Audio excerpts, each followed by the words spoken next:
All right, we are resuming. And, excuse me, 91 CF 344, People versus Donald Whalen. Present at this time will be the defendant in custody of the McLean County Sheriff, Mr. Slosser, and Ms. Thompson, appears counsel for the defendant.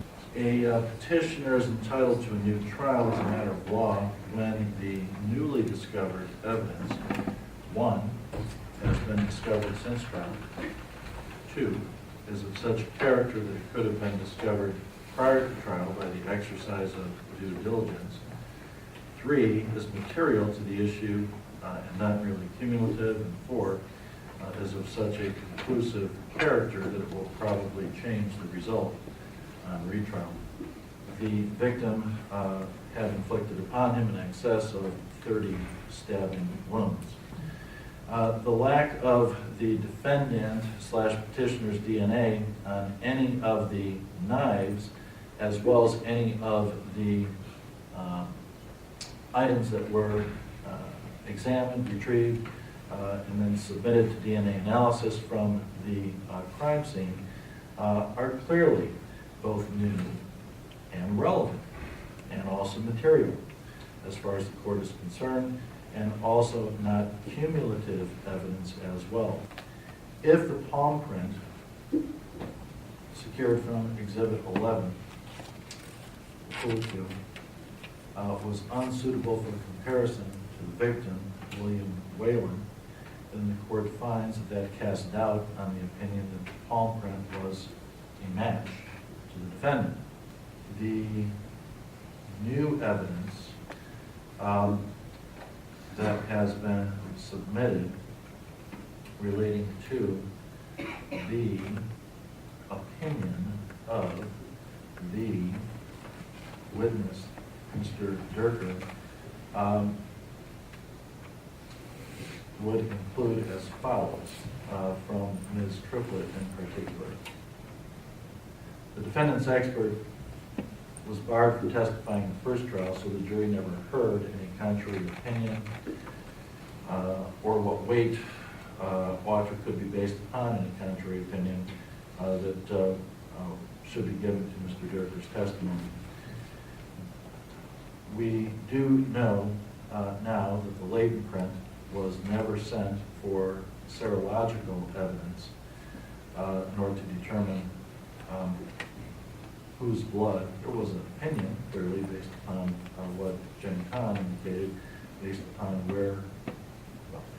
her analysis of the portion of the pool cue that she removed a sample from, that it was the victim's blood that was identified as being on the pool cue.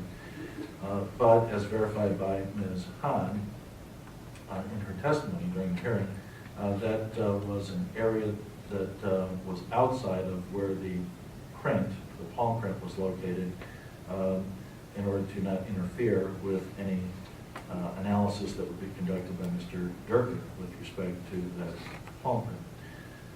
Also, the testimony, new evidence, is that the visual exam, of reddish-brown substance on an item is not sufficient to establish blood. It can draw an inference, but it is not sufficient from a scientific standpoint in order to establish that it's blood. Further, there's no scientific basis to support the testimony of Mr. Durker. That testimony was elicited not only from Ms. Triplett, but from Mr. Durker as well. He has an opinion, and his opinion hasn't changed. It's just what weight then should be given to that opinion. And the fact that there's no scientific basis to support that testimony is also of importance. And then there's no scientific means of determining when a latent print was positive. And the court hereby finds that after taking all of the evidence at trial, together with the newly discovered DNA evidence, the additional notes from John Durker indicating the palm print found on the pool cue stick was inconclusive as to the victim, that both blood and fingerprint evidence were significant factors at the defendant's trial based on the state's theory, presented that the defendant was the sole assailant who stabbed the decedent over 30 times, struck the decedent with the pool cue and bar stool several times, and that the palm print on the pool cue could only be the defendant's and only had been deposited during the commission of the crime, that this evidence was more likely than not to have affected the jury's determination. And the court further finds the likelihood of a different result is great enough to undermine the confidence in the outcome of the original trial. As a result, the petitioner's 214-01 petition is allowed. His convictions are hereby vacated and new trial is required.